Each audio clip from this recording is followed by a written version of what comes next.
Kami menganggap ini kasus politik gitu ya, tahanan politik yang dia bukan kriminal. Dia hanya warga negara yang menyampaikan ekspresinya gitu ya, ekspresi di publik itu.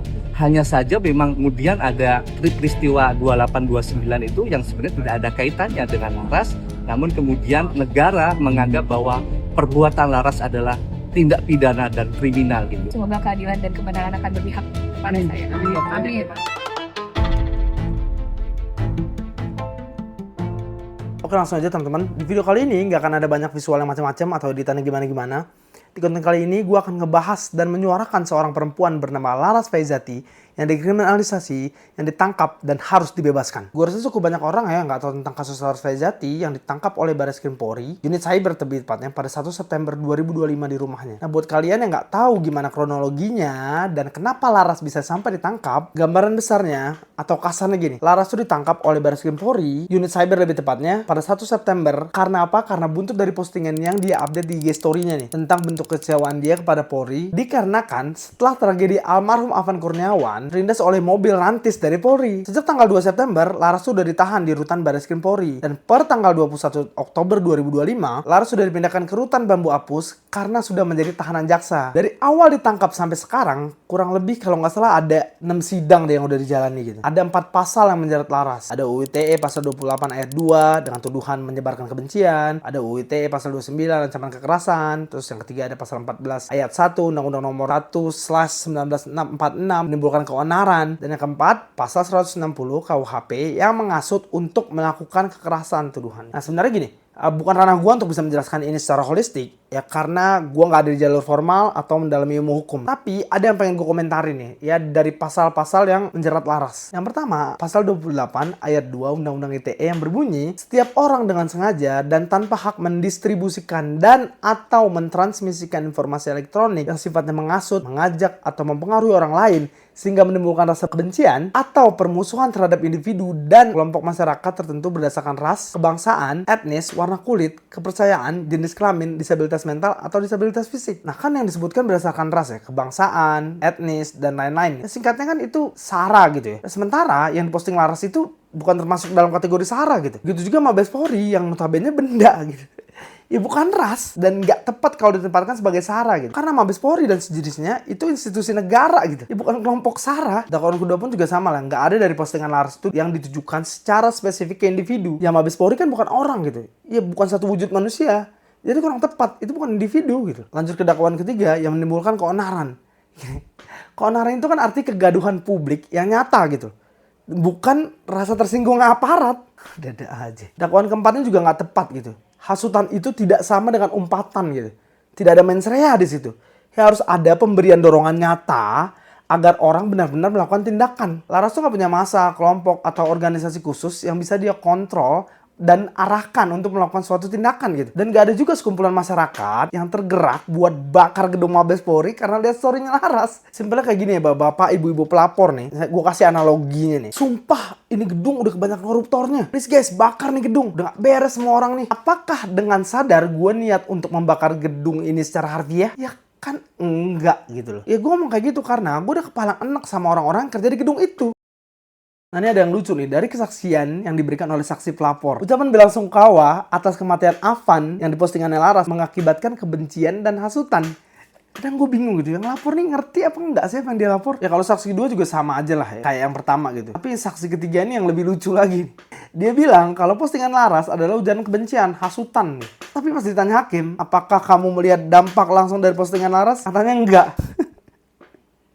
Lucu-lucu memang. Apa yang Laras lakukan itu sebenarnya sama dengan apa yang dilakukan jutaan rakyat Indonesia kemarin gitu. Yang mengungkapkan umpatan-umpatan kasarnya ke pemerintah. Kita nggak ngomong bener salah di dosa atau enggak gitu. Kan nggak mungkin aja kita sebagai umat manusia yang dikasih otak dan akal sama Tuhan bilang gini, ya ampun kalian sebenarnya bisa kok kerja lebih baik lagi. Kemarin kelindes itu pasti nggak sengaja kan gitu. Jadi lebih baik lagi ya, improve ya kerja kalian. Kita percaya sama kalian. Kan nggak mungkin dong kita ngomong kayak gitu. Itu namanya cuma ada di series Nusa dan Rara. Nah, ini dunia nyata gitu. Yang marah bukan anak kecil. Yang marah tuh orang yang udah dewasa dan punya nalar. Kenapa harus orang sipil yang nggak punya power yang dikriminalisasi? Oh, karena kalau nangkap orang yang punya followers besar agak-agak susah ya kan? Kemarin Ferry Irwandi ini dilaporin sama TNI. Cuma langsung reda gitu kan, cepet redanya. Ya karena kayaknya salah langkah nih kita guys gitu kan. Followersnya banyak, masanya setia parah. Kalau kita tangkap ya pasti bergerak masanya. Ya makanya Ferry santai aja kemarin pas dilaporin gitu. Plus laporannya juga lucu gitu. Ya masa pencemaran nama baik dilaporkan oleh institusi? Dan tenang aja Pak Jenderal, saya tidak pernah lari, saya masih di Jakarta, saya tidak akan pergi ke Singapura, Cina, dan lain sebagainya Pak. Pencemaran nama baik itu harus bersifat individu gitu. Gak bisa institusi gitu. Lars itu cuma punya followers 4.000 plus 8 gitu. Itu juga mungkin followersnya isinya teman-teman dia pas SD, teman kecil, teman kantor dia. Ya kalau mau adil, harusnya adili dong teman-teman yang komen, umpatan-umpatan di kolom komentar IG, institusi-institusi yang kemarin bermasalah gitu. Pas lagi demo. Kan sama aja, tinggal komen tuh dijadiin story gitu ya. Jadi kayak Laras ibaratnya, umpatan-umpatan itu. Bahkan banyak yang parah-parah gitu. Contohnya ada yang bumi gonjang-ganjing, DPR kayak Anji kan. Ya kenapa nggak ditangkap gitu? Ya karena kalau ditangkap ada berapa juta orang yang mau ditangkap. Ya nggak akan muat juga tuh ruangan. Nggak akan muat juga rutannya gitu. Kalau nampung segitu banyak orang. Dan butuh berapa tahun untuk nyelesain kasus-kasus yang sama berulang-ulang gitu. Tapi kalau untuk satu orang, anak muda yang nggak punya power, followersnya sedikit, pasti jadi santapan empuk nih. Pintar. Selain waktu, tenaga, harta benda, mental yang terkuras, Laras juga harus diputus kontrak kerjanya di kantor tempat dia bekerja. Ya gue dapet info kalau Laras ini juga jadi tulang punggung keluarganya ya setelah ayahnya meninggal gitu. Nah ini sebenarnya yang agak rese dampaknya. Ya, perusahaan itu nggak pernah mau yang namanya berurusan dengan hukum gitu. Apalagi kalau ada karyawan yang terjerat hukum. Ya paling aman untuk menjaga citra dan nama baik ya dengan pemutusan hubungan kerja, PHK gitu. Pilihannya jadi kayak cuma dua, diam berarti aman, suara berarti beresiko. Yang mahal itu adalah biaya sosial setelah bersuara.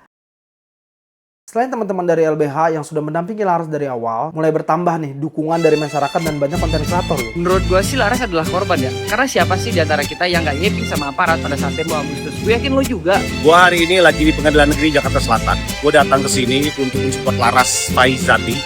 Dia bukan kriminal, dia adalah korban dari tidak becusnya penegakan hukum di Indonesia. Tidak pernah ada tindakan atau rencana atau kemampuan Laras apapun itu ya untuk melakukan pembakaran ya. Yang diucapkannya di media sosial murni bentuk dari kekecewaan dia sebagai warga negara Indonesia. Dan gak ketinggalan juga anggota Komisi Percepatan Reformasi Polri Bapak Mahfud MD merekomendasikan paling tidak seminimal-minimalnya ditangguhkan lah kalau misalkan nggak bisa dibebaskan gitu. 28 yang ditangkap atau ditahan karena kerusuhan Agustus. Kami tadi memberi perhatian kepada 3 orang yang mungkin perlu diperhatikan untuk segera dilepas. Pertama, orang bernama Laras Faizati. Dia bekerja di kantor Majelis Antar Parlemen ASEAN. Jadi di jam kerusuhan dia itu ditangkap dan di HP-nya konon tertulis ikut bela sungkawa atas meninggalnya Afan. Lalu dia termasuk yang dituduh dia memprovokasi dan oleh karena itu dia ditahan, tercatat sekarang di tahan polri, maka dari pekerjaannya dia diberhentikan. Jadi oleh sebab itu kami tadi bersepakat ya dan Pak Kapolri ini agar dilihat lebih dulu apa benar dia ini bersalah. Kalau enggak, insya Allah akan sekurang-kurangnya ditangguhkan kalau tidak dilepaskan. Kenapa gue bersuara tentang ini gitu? Atau gue concern sekali tentang kasus yang menimpa Laras gitu? Ya gue sendiri konten kreator, YouTuber gitu. Salah satu keahlian gue adalah ngomong, bernarasi, bercerita keresahan, dan seringkali konten yang gue keluarkan adalah bentuk kekecewaan gue terhadap pemerintahan di negara ini sendiri gitu. Yang mewah dari narasi, perkataan, opini, statement itu bukan hanya milik konten kreator. Ini milik umat manusia gitu. Mau apapun level ekonominya, dalam bentuk apapun pekerjaannya. Dan pada demo kemarin, kita juga sebagai warga sipil yang menyuarakan keresahan dari hati kita gitu. Ini suara murni kekecewaan, Pak. Dan kalau suara kita dibungkam, ditangkap, dikriminalisasi, gimana nasib kita ke depannya gitu. Ini yang berbahaya, teman-teman. Negara ini sangat dikenal menjunjung tinggi nilai demokrasi. Kalau sampai Laras nggak memenangkan kasus ini dan ditahan, ya apa kabar kita? Kasus Laras ini akan menjadi best practice untuk mengabarkan kebebasan bersuara semua masyarakat Indonesia ke depannya. Bebaskan Laras kalau kalian mau kembalikan citra hukum Indonesia lebih baik lagi gitu. Bebaskan Laras kalau kalian mau nama baik demokrasi ini tidak diinjak-injak. Negeri ini dibangun dengan gagasan yang liar dari orang-orang berkualitas, tidak dibelenggu dengan ketakutan akan dipenjara atau dibungkam gitu. Mereka sudah mencontohkan kepada kita bahwa pendapat, keresahan itu nggak memerlukan sopan santun gitu. Mari kita suarakan teman-teman, sebarluaskan video ini, sebarluaskan suara kalian tentang bebaskan Laras di semua sosial media yang kalian punya. Karena sejatinya battle ini ya adalah battle kita semua. Buat yang mau berita lengkapnya atau kronologi lengkapnya, bisa baca di Instagramnya LBH Jakarta atau LBH APIK, LBH APIK. Sorry, mungkin pronunciation gue nggak tepat ya. Kiranya cukup untuk konten kali ini. Let's see you again. Bebaskan Laras. Kita berjuang bareng-bareng, semoga ada keadilan untuk kita semua, karena suara kita itu datang dari hati nurani sebagai manusia dan juga nilai gotong royong sebagai rakyat dan pemuda Indonesia. Jadi semoga keadilan akan berdiri di sisi kita sebaik-baiknya dan kita akan pulang sama keluarga kita juga. Doakan.